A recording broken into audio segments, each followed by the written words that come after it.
Yo, whether you watching this from Facebook, Twitter, click the link in my Instagram or YouTube itself.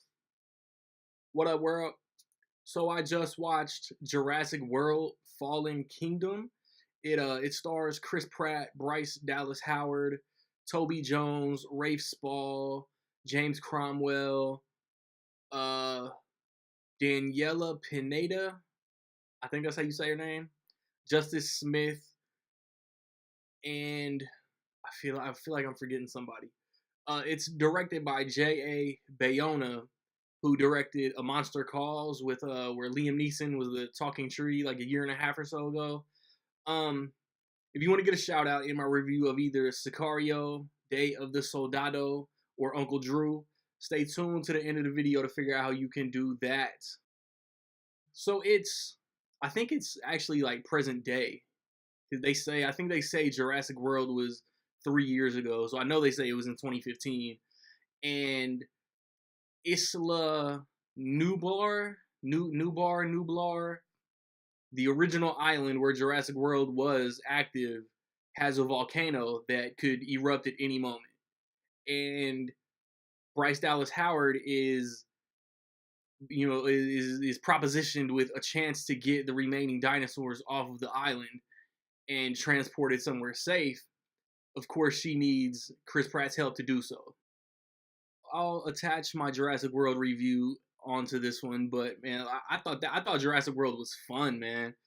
There's like I've heard so much undeserved hate for Jurassic World since it came out, and it's like it's Jurassic Park. It could be the Force Awakens of the Jurassic Park series because it's Jurassic Park, but Jurassic Park active. It's not just a test run to get an okay to open it. Dinosaurs get loose and all havoc breaks out. Well, they're going on to an island where the dinosaurs are not restrained. There's like what I mean. It's they've just been on this island for 3 years, just roaming free. There's no Jurassic Park series without chaos. Of course, there's chaos. There's Ted Levine from like the voice of the semi from Candy Cane, Buffalo Bill from Silence of the Lambs, Paul Walker's boss in The Fast and the Furious. He plays this asshole soldier, and like I don't. There's something Vincent D'Onofrio related about the overall story of this movie, but I feel like that's a spoiler, and that involves Ted Levine. Rafe Spall, I guess, is the main antagonist. He is. There's no guessing. He is the main antagonist, but he's a cookie cutter bad guy. He's doing what he can do for his own self profit. Like while I was entertained, like you're not gonna get me in the theater with dinosaurs on the screen and me not be entertained.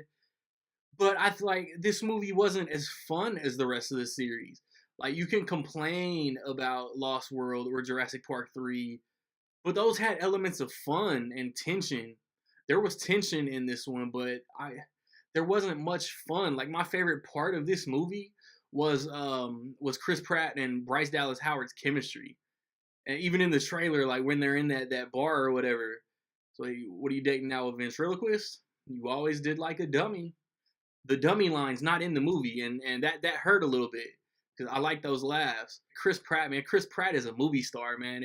If Guardians of the Galaxy, Avengers, a Lego movie, the first Jurassic World didn't prove it, man. Chris Pratt is a movie star, man. He's got a movie coming called Cowboy Ninja Viking that I really hope gets made. There is one. It is not referenced, but there is one Spider-Man 3 interaction with Bryce Dallas Howard and her Spider-Man 3 dad.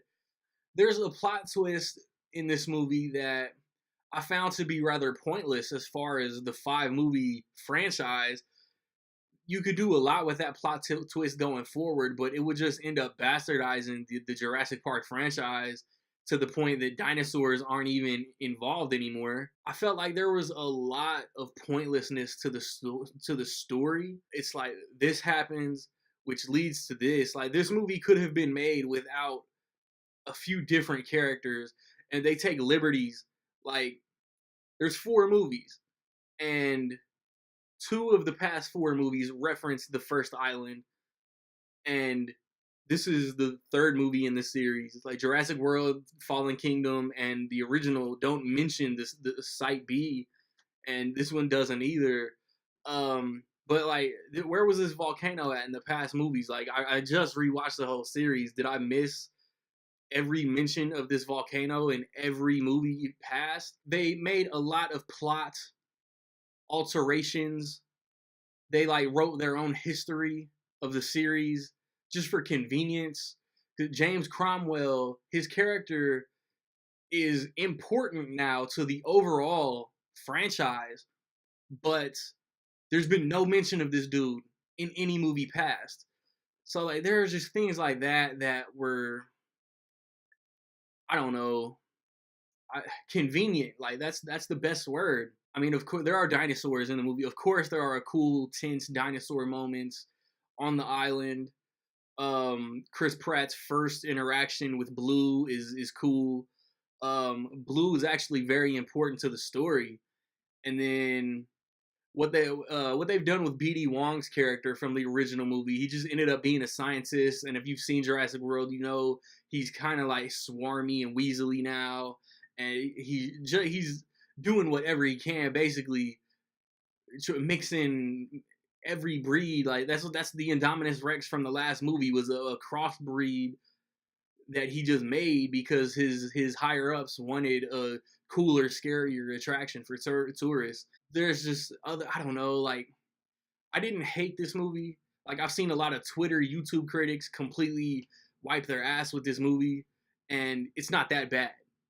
They took a lot of liberties and conveniences with the writing that I personally didn't like.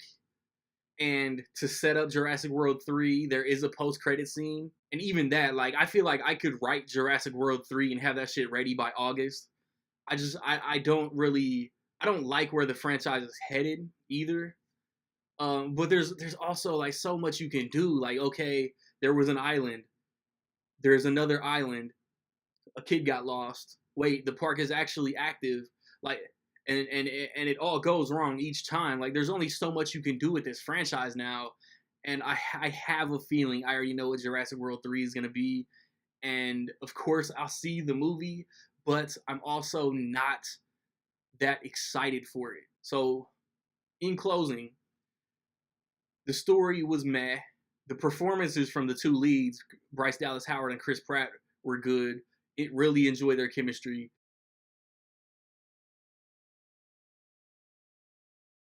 So with all that being said, man, in my opinion, I will say that Jurassic World Fallen Kingdom is solid. Have you seen Jurassic World Fallen Kingdom? Jurassic World 2, if you don't feel like saying the whole title. Positive, negative, somewhere in between. Let me know. And where would you like I said, like I didn't love this movie, but I don't think it was bad at all. It's right there in the middle, 3 out of 5. Um, and but I also feel like it just may be my least favorite of the series. Where would you rank it within the series? There's just 5 movies, 1 through 5. If you want that shout out next weekend, man, within $2 million higher or lower, what will Jurassic World make opening weekend? Be the first, be the closest by noon Central Time Sunday. I recently posted reviews for Tag, Incredibles 2, Solo, Deadpool, other May releases. There are movie talks posted. There are movie talks on the way. Next weekend, I want to watch Uncle Drew. I hope my theater gets it. It looks funny enough for an NBA player starring basketball movie. And then Sicario, Day of the Soldado. I practically live in Mexico. Like that'll be here. 4th of July, I want to watch The Purge. That Friday, I want to watch Ant-Man.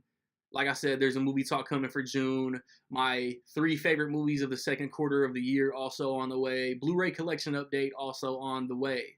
Like, subscribe, comment. Find me where you find me, man. Don't know where to find me. Watch these credits. Peace.